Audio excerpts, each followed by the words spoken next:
आज है 28 सितंबर 2025 और आज की इस वीडियो में हम यूपी स्कॉलरशिप 2025-26 का फॉर्म नवीनीकरण अर्थात रिन्यूअल करना सीखने वाले हैं। घर बैठे मोबाइल फ़ोन से आप अपने फॉर्म का रिन्यूअल कर सकते हैं। तो इसके लिए क्या करना होता है, सबसे पहले आपको गूगल में जाकर के यूपी स्कॉलरशिप सर्च करना है। सबसे ऊपर आपको यूपी स्कॉलरशिप की ऑफिशियल वेबसाइट देखने को मिल जाएगी। इसी वाले ऑप्शन पे आपको सबसे ऊपर वाले ऑप्शन पे आपको क्लिक कर देना होता है। उसके बाद से आपके सामने यूपी स्कॉलरशिप की ऑफिशियल वेबसाइट ओपन हो जाएगी। यहाँ पे आपको नीचे की ओर स्लाइड करना है। एक चीज़ का आपको ध्यान रखना है, चाहे आप पहली बार किसी भी क्लास में किसी भी कोर्स में फॉर्म को फिलअप कर रहे होंगे, कक्षा 9, 10, 11, 12 या फिर यूजी, पीजी और डिप्लोमा के कोई कोर्स वगैरह कर रहे होंगे, जैसे BA, BSc, MA, MSc, BCom, MCom, DElEd, ITI, polytechnic, BTech, BEd, nursing, BCA, MCA, DElEd, LLB, जितने भी कोर्स हो गए, जितने भी क्लास के बच्चे हो गए, सभी बच्चों को एक ओटीआर का रजिस्ट्रेशन करना है, वन टाइम रजिस्ट्रेशन करना है। ये एक तरीके से नॉर्मल सा आपका ई-केवाईसी कह सकते हैं, जिसमें आपके आधार कार्ड से आपके डिटेल्स वगैरह लिए जाएंगे और आपका मोबाइल नंबर का वेरिफिकेशन वगैरह होगा। तो इसके बारे में ऑलरेडी मैंने आपको वीडियो प्रोवाइड कर रखा है। उस वीडियो का जो लिंक है मैं आपको इसी वीडियो के डिस्क्रिप्शन बॉक्स में सबसे ऊपर दे दे रहा हूँ। उसको क्लिक करके आप देख लेंगे, ओटीआर का रजिस्ट्रेशन कर लेंगे। बिना ओटीआर के आपका फॉर्म फिलअप नहीं हो पाएगा। चाहे आप पहली बार फॉर्म को फिलअप करने वाले हैं, चाहे आप रिन्यूअल करने वाले हैं, सभी बच्चों को ओटीआर का रजिस्ट्रेशन करना ही करना है, कंपल्सरी है। तो उस वीडियो का लिंक मैं आपको इस वीडियो के डिस्क्रिप्शन बॉक्स में दे रहा हूँ। यहीं पे आपको क्लिक करना होता है। यहाँ पे आप क्लिक करेंगे, उसके बाद से आपको बेसिक से डिटेल्स फिलअप करने होते हैं। एक बात का आपको ध्यान रखना है कि आपका जो आधार कार्ड है उससे आपका एक मोबाइल नंबर लिंक होना चाहिए। और इस बात का भी आपको ध्यान देना है, जैसे आप 3-4 भाई बहन हैं तो हो सकता है कि आप एक ही मोबाइल नंबर से सभी का आधार कार्ड लिंक हो, तो सबको अलग अलग कराना होगा। इस बात का आपको विशेष ख्याल रखना है, नहीं तो आगे चल के प्रॉब्लम हो जाएगी। ठीक है, अब देखिए आपको क्या करना है। मान लीजिए कि आपने ओटीआर कर लिया, एक लास्ट में आपको ओटीआर नंबर देखने को मिल जाएगा। अब आपको क्या करना है, उसके बाद से ओटीआर करने के बाद से आपको इस स्टूडेंट्स वाले ऑप्शन पे क्लिक करना है। जैसे इस पे क्लिक करेंगे आपके सामने कुछ इस प्रकार का इंटरफेस ओपन होकर आएगा। यहाँ पे आपको नीचे की ओर स्लाइड करना है। यहाँ पे सबसे ऊपर एक स्टूडेंट्स का ऑप्शन देखने को मिल जाएगा। फिर उसी के नीचे आप आएंगे तो एक आपको लॉग इन फ्रेश का ऑप्शन देखने को मिल जाएगा। तो हम भाई यहाँ पे क्या करने आए हैं, नवीनीकरण अर्थात रिन्यूअल करने आए हैं। तो यहाँ पे देखिए एक और आपको उसी के नीचे ऑप्शन देखने को मिल जाएगा, लॉग इन रिन्यूअल यानी कि नवीनीकरण। ठीक है, इसमें यहाँ पे देखिए 4 ऑप्शन देखने को मिल रहे होंगे। ये आपके कक्षा 9 और 10 के बच्चों के लिए है। रिन्यूअल की बात करें तो कक्षा 10 के बच्चों के लिए है। यहाँ पे आपको दिख रहा होगा ये आपके कक्षा 11 और 12 के बच्चों के लिए है। रिन्यूअल की बात करें तो कक्षा 12 के बच्चों के लिए है, क्योंकि 11 में फ्रेश फॉर्म फिलअप होता है और 9th में आपका फ्रेश फॉर्म फिलअप होता है। तो फ्रेश वाला ऑप्शन ऊपर है। जो बच्चे पहली बार फॉर्म फिलअप करेंगे वो ऊपर वाले लिंक से जाकर के क्लिक करेंगे। अभी हम रिन्यूअल करने आए हैं तो 10th में 12th में आपका रिन्यूअल होता है। इसी प्रकार से किसी कोर्स के आप सेकेंड ईयर में होंगे, फर्स्ट ईयर में आपने फ्रेश फॉर्म फिलअप किया होगा तो सेकेंड ईयर में, फाइनल ईयर में बस आपको रिन्यूअल करना होता है। ठीक है, ये जो तीसरा ऑप्शन दिख रहा होगा ये आपके यूजी, पीजी और डिप्लोमा के बच्चों के लिए है, जो भी कोई कोर्स वगैरह करते हैं 10th या फिर 12th पास करके, जैसे BA, BSc, MA, MSc, BCom, MCom, DElEd, ITI, polytechnic, BTech, BEd, nursing, BCA, MCA, LLB, जितने भी कोर्स हो गए सभी के लिए तीसरा ऑप्शन है। और चौथा ऑप्शन भी पोस्ट मैट्रिक के लिए है, लेकिन अदर स्टेट वाले बच्चों के लिए। ठीक है, तो आपका जो भी होगा, जैसे मैं पोस्ट मैट्रिक अदर इंटर के बच्चों का कर रहा हूँ तो मैं इस पर क्लिक कर दूंगा। आपका जो भी होगा उस हिसाब से आपको अपना सिलेक्ट कर लेना है। ठीक है, उसके बाद से आपके सामने कुछ इस प्रकार का इंटरफेस ओपन होकर आएगा। यहाँ पे आपको देखने को मिल जाएगा कि सत्र 2025-26 इस बार का फॉर्म है। इसमें और इसमें आपको कुछ नहीं फिलअप करना होता है। तीसरे ऑप्शन से आपको फिलअप करना होता है। तीसरे वाले ऑप्शन में आपको स्कॉलरशिप का जो आवेदन संख्या होता है, रजिस्ट्रेशन नंबर होता है, आपके फॉर्म पे होगा। जब आप पहली बार फॉर्म को फिलअप किएंगे उसी पे ऊपर कॉर्नर में होता है, उसको फिलअप करना होता है। अभी जो आपने ओटीआर किया है उस ओटीआर नंबर को यहाँ पे फिलअप करना है। फिर से एक बार मैं आपको रिपीट करके बता दूं कि ये ओटीआर इस बार से नया नियम लाया गया है, ये न्यू रूल है। सभी बच्चों को ओटीआर का रजिस्ट्रेशन करना है। अगर आपने अभी तक नहीं किया है तो उस वीडियो का लिंक मैं आपको इसी वीडियो के डिस्क्रिप्शन बॉक्स में सबसे ऊपर दे रहा हूँ। उसको देख करके क्या करना है, सबसे पहले आपको ओटीआर कर लेना है। सिंपल सा प्रोसेस है। आपको एक ओटीआर नंबर लास्ट में देखने को मिल जाएगा, उस ओटीआर नंबर को यहाँ पे फिलअप करना है। पासवर्ड यहाँ पे फिलअप करना है। ये जो कैप्चा दिख रहा होगा इसको यहाँ पे फिलअप करके और फिर सबमिट वाले ऑप्शन पे आपको क्लिक करना है। ठीक है, यहाँ पे कैप्चा दिख रहा होगा, यहाँ पे फिलअप करेंगे और सबमिट वाले ऑप्शन पे क्लिक करेंगे।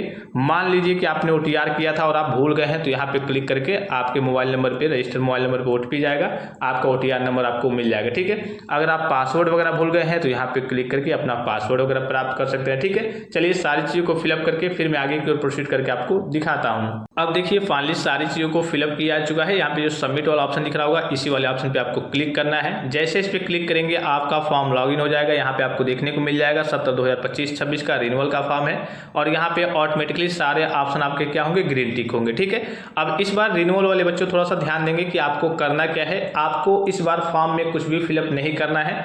यहाँ पे देखेंगे, यहाँ पे 3 डॉट का ऑप्शन आपको देखने को मिल रहा होगा। ठीक है, इस वाले ऑप्शन पे क्या करना है, आपको क्लिक करना है। पहले जो ऑप्शन होता था यहाँ पे आपको दिख रहा होगा, ये वाला जो ऑप्शन दिख रहा होगा, ठीक है, नवीनीकरण आवेदन पत्र को संशोधित करें। यहीं से आपके सारे डिटेल्स वगैरह फिलअप होते थे। जैसे मान लीजिए कि आप फर्स्ट ईयर से सेकंड ईयर में चले गए हैं, तो फर्स्ट ईयर का आपका रिजल्ट क्या है, कितने में आपने कितना पाया है, सेकंड ईयर में जो आपका एडमिशन हुआ है, आपके एडमिशन की डेट क्या है, आपने कितना फीस वगैरह जमा किया है, ये सारी चीज़ें आपकी यहीं से फिलअप होती थी।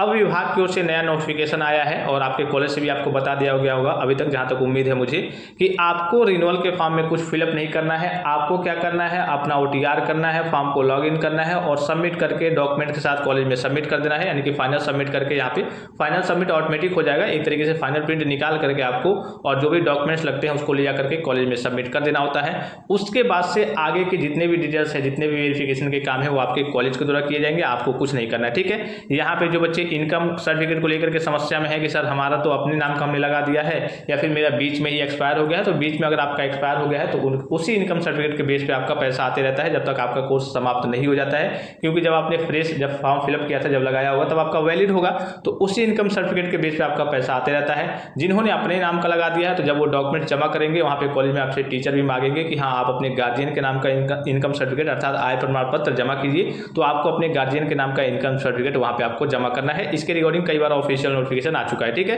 तो यहाँ पे आपको कुछ नहीं करना है। ये ऑप्शन आपके कोई भी ऑप्शन यहाँ पे देखेंगे तो कुछ भी आपका ओपन नहीं होगा, ठीक है। आपको इसमें क्या करना है, सबसे नीचे की ओर स्लाइड करना है। सबसे नीचे की ओर स्लाइड करके आएंगे तो एक ऑप्शन आपको देखने को मिल जाएगा। यहाँ पे अगर आप देखेंगे, देखिए ये जो ऑप्शन रहता था जांच हेतु आवेदन प्रिंट करे और ये सब लॉक करने का, तो ये आपको पहले मौका मिलता था जब आप फ्रेश फॉर्म फिलअप करेंगे। अभी देखिए यहाँ पे कुछ भी क्लिक नहीं होगा, क्योंकि जब भाई जाहिर सी बात है आप प्रिंट करके देखेंगे क्या, जब आपको फॉर्म फिलअप करने का मौका ही नहीं मिला है, वो पहले वाला ही आपका फॉर्म है, तो डायरेक्ट आपको यहाँ से फाइनल प्रिंट निकालना है और कॉलेज में सबमिट करना है, ठीक है। यहाँ पे संस्था है जो आवेदन प्रिंट करे, इसी वाले ऑप्शन पे आपको क्लिक करना है, तुरंत आपको अपना फाइनल प्रिंट देखने को मिल जाएगा।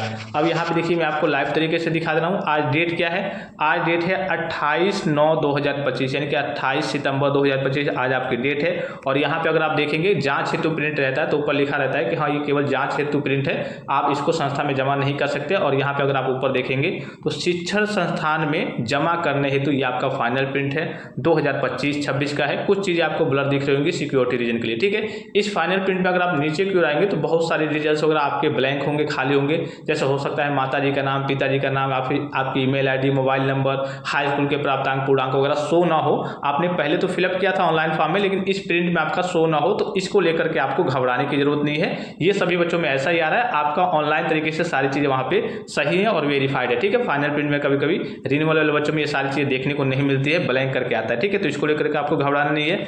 इसी में आपको नीचे की ओर स्लाइड करना है। अब आपको कौन कौन से डॉक्यूमेंट्स जमा करने हैं, तो यहाँ पे एक चीज़ का आप ध्यान देंगे, ऑफिशियली भी मेंशन है। देखिए आवेदक कौन है, आवेदक आप हैं, आपने फॉर्म को फिलअप किया है। किसने फॉर्म को फिलअप किया है, भाई आपने फॉर्म को फिलअप किया है, आवेदक हो गए आप। आवेदक के माता पिता और अभिभावक, मान लीजिए कि आपके माता पिता इस दुनिया में नहीं है, तो जिस भी गार्जियन, जिस भी अभिभावक यहाँ पर रहते होंगे, चाचा चाची, नाना नानी, बुआ फूफा, दादा दादी, उनके नाम का ही आपको इनकम सर्टिफिकेट लगाना है। ध्यान रखेंगे अपने नाम का आपको इनकम सर्टिफिकेट नहीं जमा करना है डॉक्यूमेंट जमा करते समय। जिन्होंने पहले लगा दिया था वो कॉलेज में बात करके अपने गार्जियन के नाम का इनकम सर्टिफिकेट दे देंगे, ठीक है। सीधे शब्दों में मेंशन है कि आवेदक के माता पिता। अब कुछ बच्चे यहाँ पे कहते हैं कि सर जो इनकम सर्टिफिकेट बनता है वो भले ही बच्चों के नाम से बनता है, लेकिन उसमें जो इनकम रहती है वो तो फैमिली की रहती है, क्योंकि बच्चे तो कमाते नहीं है, ठीक है, वो अच्छी बात है। लेकिन विभाग की ओर से इसी को लेकर के कई बार नोटिफिकेशन जारी हुआ है कि नहीं, आप कमाते नहीं है तो आपके नाम का इनकम सर्टिफिकेट यहाँ पे नहीं लगेगा।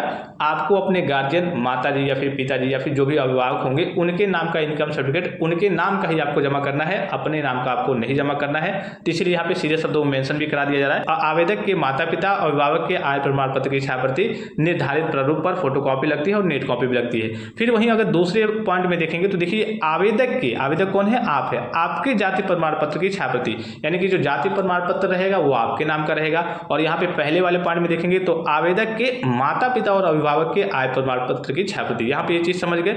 उसके बाद से आपने जो संस्था में शुल्क वगैरह जमा की है उसकी रसीद वगैरह, गैप है तो गैप सर्टिफिकेट, हॉस्टल में रहते हैं तो हॉस्टल के फीस की रसीद वगैरह दे देंगे, थोड़ा सा स्कॉलरशिप का पैसा आपका ज्यादा आता है, बैंक की पासबुक वगैरह जिसपे आपका अकाउंट नंबर और IFSC कोड वगैरह सही तरीके से दिख रहा हो, नहीं दिख रहा होगा तो पेन से लिख देंगे। हाई स्कूल का आपका रिजल्ट वगैरह, मार्कशीट वगैरह लगेगी, और आपका प्रीवियस ईयर का, मान लीजिए आप किसी कोर्स के फाइनल ईयर में है तो सेकंड ईयर का लगेगा। उसके बाद से यहाँ पे अंक पत्र की छायाप्रति में वही आपका हाई स्कूल, इंटरमीडिएट और प्रीवियस ईयर हो गया। और प्रमाण पत्र में मेन जो आपका डॉक्यूमेंट्स लगता है वो क्या लगता है, आपका आधार कार्ड लगता है। इन सारे डॉक्यूमेंट्स को लेकर के, और ये जो आपका 3 पेज का ये जो फाइनल प्रिंट निकलता है, ये 3 पेज का निकलता है, इसको लेकर के आपको कॉलेज में लास्ट डेट से पहले सबमिट करना होता है। उसके बाद से सारे काम, सारे वेरिफिकेशन आपके कॉलेज के द्वारा किए जाएंगे। पहले ये होता था कि आपको रिन्यूअल में फॉर्म फिलअप करने का मौका मिलता था, सारी डिटेल्स वगैरह आप फिलअप करते थे, लेकिन अब रिन्यूअल का प्रोसेस काफ़ी आसान कर दिया गया है। सारे काम, सारे वेरिफिकेशन आपके कॉलेज और यूनिवर्सिटी के द्वारा किए जाएंगे। तो आई होप कि ये वीडियो आपको काफ़ी ज़्यादा हेल्पफुल और इन्फॉर्मेटिव लगा होगा। और किसी प्रकार का संदेह हो, कोई भी जानकारी चाहिए तो आप कमेंट बॉक्स में कमेंट करके पूछ सकते हैं। फिलहाल इस वीडियो में इतना ही, इजाजत दीजिए। धन्यवाद, थैंक्स फॉर वॉचिंग। मिलते हैं नेक्स्ट वीडियो में।